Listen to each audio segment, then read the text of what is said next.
اور حیدر علی کس کا نام اصل میں حضرت علی رضی اللہ تعالی عنہ کا نام. ان کا نکاح جو ہوا کڑپا کے گورنر معین الدین کی بیٹی متقی پرہیزگار حضرت فاطمہ کے ساتھ ہوا. رشتے بھی اللہ تبارک و تعالیٰ جوڑتے ہیں تو ناموں کے ساتھ کیسے جوڑتے ہیں دیکھیے. ایک کا نام علی ہے, ایک کا نام فاطمہ ہے. علی کس کا نام؟ حضور کے داماد کا نام. فاطمہ کس کا نام؟ حضور کی بیٹی کا نام. علی کی بیوی فاطمہ ہوتی ہے, فاطمہ کا شوہر علی ہوتا ہے. ان دونوں کے ملاپ سے جب بھی جو بچہ پیدا ہوتا ہے وہ وقت کا حسین ہوتا ہے. یقیناً جس دور میں ہمارے حضرت حیدر علی تھے ان کی بیوی جو فاطمہ تھی ان کے پیٹ سے بھی جو بچہ پیدا ٹیپو ہوا تھا وہ بھی اپنے وقت کا حسین تھا.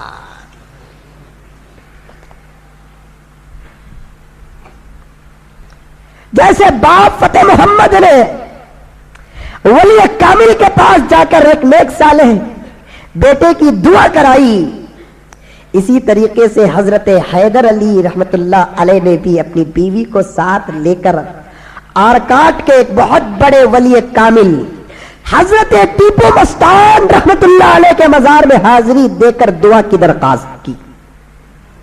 اور دل ہی دل میں حضرت فاطمہ رحمت اللہ علیہ نے یہ نیت کر لی کہ اگر مجھے بیٹا پیدا ہوگا تو میں اس بیٹے کا نام اس ولی کے نام کے ساتھ رکھوں گی. آج بھی میرے دوستو آرکاٹ میں اس ولی کامل کی مزار ہے جہاں حیدر علی اور حضرت فاطمہ نے حاضری دے کر بیٹے کی دعا کرائی تھی. تو وہاں اللہ تبارک و تعالیٰ نے اس بزرگ کامل کی دعا کو قبول کیا تو فاطمہ کو ایک بیٹا پیدا ہوا. نام رکھنے کا جب وقت آیا حیدر علی کہنے لگے اس بچے کا نام میں اپنے ابا کے ساتھ رکھوں گا. فاطمہ کہنے لگی میں اس بچے کا نام ولی کامل ٹیپو مستان رحمت اللہ علیہ کے نام پر رکھوں گی. اب میاں بیوی میں جب تکرار ہوتی ہے مصالحت کی تو کوئی شکل پیدا ہو جائے تو حضرت حیدر علی نے کہا کیوں الگ الگ نام کو ڈیوائڈ کر لے, تیرا میرا نام ملا کر پورا رکھ دے. تو بات منظور تک پہنچ گئی. تو پورا نام حضرت ٹیپو سلطان کا کیا تھا؟ فتح محمد ٹیپو سلطان. تھمڑ گیا. انہوں بھی ہارنا نہیں چاہ رہی, انہوں بھی ہارنا نہیں چاہ رہی. نام رکھنے میں جب تکرار ہوئی, چلو ٹیپو سلطان نام ماں نے رکھا, فتح محمد نام باپ نے رکھا. کہاں پیدا ہوئے حضرت ٹیپو سلطان؟ بالکل یہاں سے تقریباً 30-35 کلومیٹر دور جسے دیون ہلی کہا جاتا ہے وہاں حضرت ٹیپو سلطان شہید رحمت اللہ علیہ کی ولادت ہوئی. اس زمانے میں جس زمانے میں ٹیپو پیدا ہوئے اس زمانے میں دیون ہلی کا نام یوسف آباد تھا, کیونکہ وہ گاؤں بڑا خوبصورت تھا. کیا تاریخ کو پیدا ہوئے؟ 20 ذی الحجہ 1107 پر 3 ہجری, 10 نومبر 1750 عیسوی, ہفتے کا دن, صبح صادق کے وقت کرناٹک کی ناک اور ناز, نوجوانوں کی دلوں کا دھڑکن, انگریزوں کی پسینے کی دھار, ان کے خوف کا نتیجہ ٹیپو سلطان دیون ہلی کے گھر پیدا ہوتے ہیں.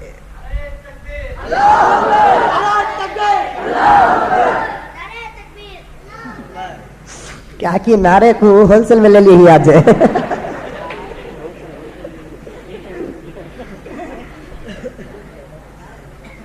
ماں اتنی متقی پرہیزگار, باپ اتنا متقی پرہیزگار.